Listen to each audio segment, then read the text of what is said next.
Subscribe right now. Hit that notification bell. Turn on all notifications because on March 10th, there was a press conference this week in the Nancy Guthrie case, and it was one of those moments where the entire room just stopped. Every reporter in that building, cameras rolling, pens in hand, and the man sitting at that table, the man who had said absolutely nothing for weeks, leaned into the microphone and said 4 words, "I was there that night." Someone in the back of the room actually gasped out loud. And honestly, that reaction makes sense because this is a man who had refused everything. Every interview, every police question, every public appearance. He hired a lawyer, invoked the Fifth Amendment, and went completely silent while an 84-year-old woman, a woman he was supposed to care about, was missing from her own home. And now, here he was, finally talking. But right after those 4 words, right after the room started buzzing, he leaned back toward the microphone and said something else. 3 more words. She was not alone. And that changed everything. Because up until that moment, everyone understood this as a story about one man and one missing woman. Those 3 words just blew the whole thing open. But before they get into what happened at that press conference and what investigators have found since, you need to understand who Nancy Guthrie actually is, because she is not just a name in a headline. Nancy is 84 years old. She is somebody's mother, somebody's grandmother, the kind of woman who baked cookies for her grandchildren and showed up to church every single Sunday without fail. She spent her career as a university administrator, worked hard, built a life, raised 5 children. When her husband passed, she kept going because that is the kind of woman she is. She had a pacemaker because her heart needed a little help keeping rhythm, but by every account, her spirit never needed any help at all. She lived in Tucson, Arizona, in a quiet neighborhood she knew well. It was her routine, her comfort, her home. On the night of February 1st, 2026, that all changed. February 1st started like any other day for Nancy, but by the time the sun went down over Tucson, something had shifted inside that house that would change her family forever.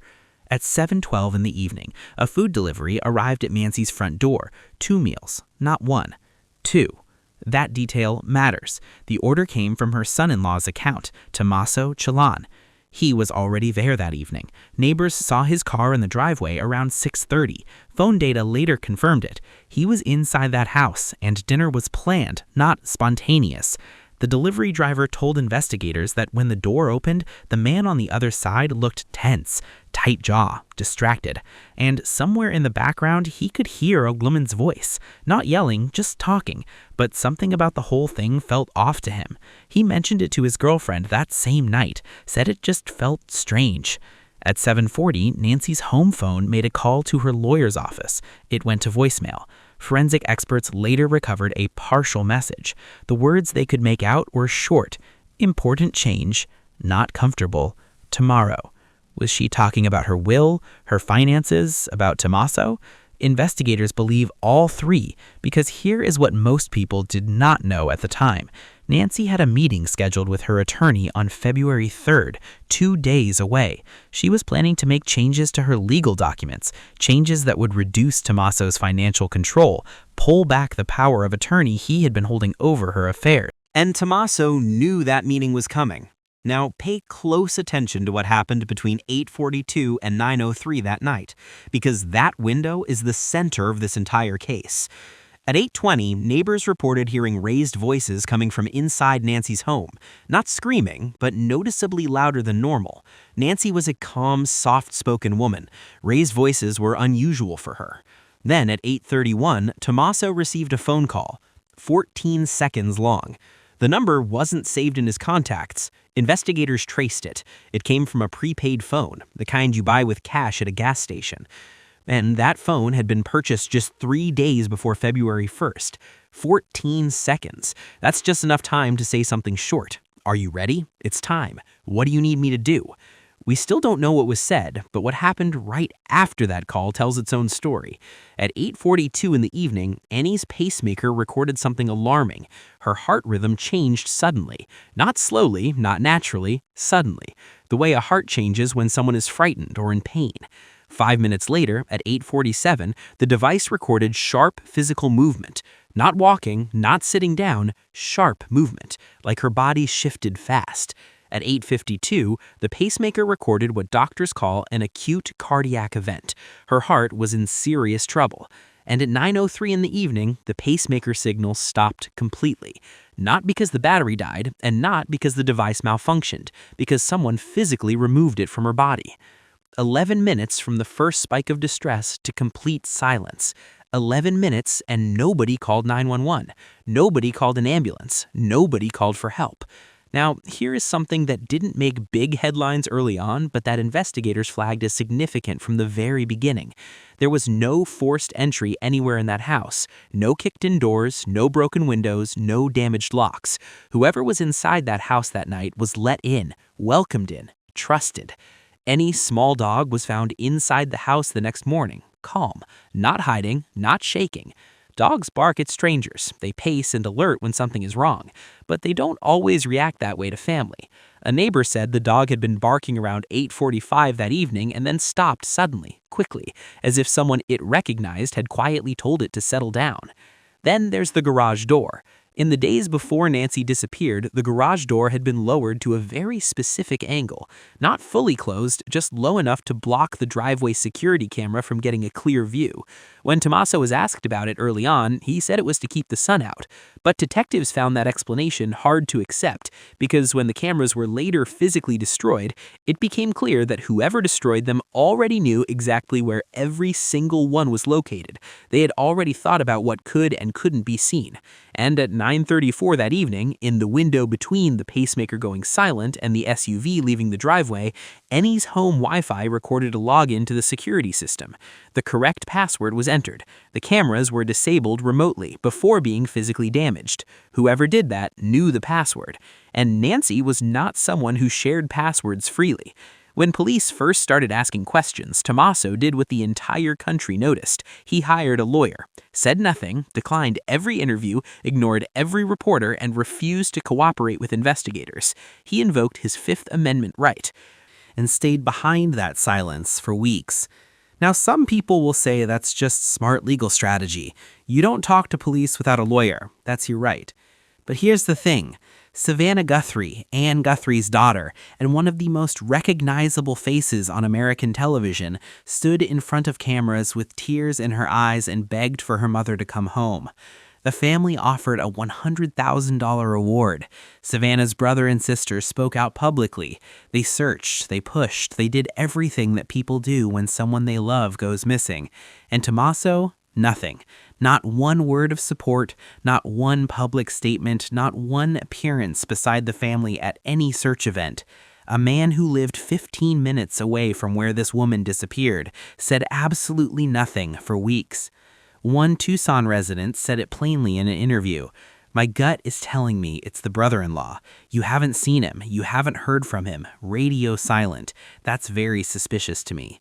And that feeling was spreading across the country. Then the FBI joined the case. Then search warrants were signed. Phones, computers, bank records, all pulled. A masked figure was caught on nearby security footage. Ransom notes appeared, but police quickly said those were likely scams. And still, Tommaso said nothing. Until that press conference. The room had that kind of quiet that you don't hear very often anymore. Cameras pointed at one man at a long wooden table, his hands folded in front of him, his lawyer sitting close beside him. A reporter asked the question, "Mr. Chisholm, do you have anything to say about Nancy Guthrie's disappearance?" Tommaso lifted his head slowly. His face looked tired. His eyes were red around the edges. He leaned toward the microphone. "Yes," he said, "I have something to say. For weeks, people have believed I hurt Nancy." He paused. "And I was there that night." The gasps in that room were real, from real people who had been waiting weeks for any word from this man. He kept going. He admitted going back to the house. He admitted there had been an argument. He acknowledged that Nancy had told him she was planning to make important changes. Changes to her will, changes to the power of attorney, changes that would take financial control away from him. He said he went back to talk. He said he did not go there to hurt her. And then he said she was not alone. 3 weeks before Tommaso spoke publicly, investigators had already received a full data report from Nancy's cardiologist, and what that report showed had sent a chill through every detective working the case. At 8:42 p.m., her heart rhythm changed suddenly and severely. At 8:47, the device detected sharp physical movement. At 8:52, it recorded acute distress. Then, her heart was in crisis. And at 9:03, the signal stopped completely, because the device was physically removed from her body. Here is something most people don't realize about pacemakers. Removing one is not simple. It is not something that happens accidentally. It is not something you do to help someone. It takes deliberate physical force. It takes a decision. Doctors who reviewed the timeline were clear about one thing. If someone genuinely wanted to help Nancy at 8:52 when her heart was in crisis, the only logical thing to do was call 911. Instead, the pacemaker was removed 11 minutes later. Investigators believe it wasn't removed to help her. It was removed to erase the timeline, because pacemakers record everything: time, rhythm, movement, distress. Once the device is removed, the recording stops. That is a calculated one. At 9:26 that evening, Tommaso's phone sent a text message, one word, to the same prepaid number that had called him earlier that night. The word was handled. Not accident, not help, not call me. Handled. Investigators say that single word shifted the tone of the entire case, because handled doesn't sound like a man in panic. It sounds like a man closing something out. When detectives later asked Tommaso about that text, his answer was simple: I don't remember, but the phone data remembers everything. At 9:22 p.m., motion was detected inside the garage, 46 seconds of movement. At 9:24, Tommaso's phone connected to his SUV's Bluetooth. The car door likely opened. At 9:26, the text was sent. At 9:29, someone logged into NY's home security panel and put it into maintenance mode, which stopped all automatic alerts from going to the monitoring company. That final step requires calm hands, a password, and someone thinking clearly enough to cover every angle. At 9:34, NY's backyard light, the one she left on every single night of her life, went dark. At 9:41, an SUV pulled slowly out of the driveway and moved quietly down the street, not rushing, careful. At 10:07 that night, Tommaso's phone pinged a cell tower on the east side of Tucson, far from the neighborhood, near a stretch of open desert. Almost no lights out there, very few homes, almost no security cameras. His phone stopped moving for 9 minutes. 9 minutes parked in darkness. Investigators searched that area weeks later. Then they found tire impressions near a dirt path and traces of disturbed soil. They did not find Nancy, not yet. Then, 3 days after Tommaso's public statement, search teams came back, this time with cadaver dogs, drones, and ground-penetrating radar. One of the dogs stopped suddenly. Its body went stiff and it sat down. That is how trained dogs signal a find. A second dog was brought in, same spot, same response. 2 independent alerts in the same location. The team began digging carefully, every inch documented. About 2 feet down, they found fabric, dark blue, thick, the same kind of moving blanket that fiber evidence from NY's garage had already pointed toward. No remains were inside, but the blanket connected the garage directly to that desert site. Then, 30 yards away, a small metallic object was pulled from the sand, damaged, bent, and dusty. A pacemaker casing. Serial numbers confirmed it was NY's medical device, removed from her body inside that house and buried out here in the desert. The room at headquarters went completely silent when that confirmation came through, because now the evidence wasn't just digital, it was physical, it was in their hands. There was one detail in this case that makes everything feel very real and very human. At 8:58 p.m., while NY's heart was failing, her home smart speaker accidentally activated. Something triggered it, a sound, a voice, movement nearby. The recording was only 4 seconds long.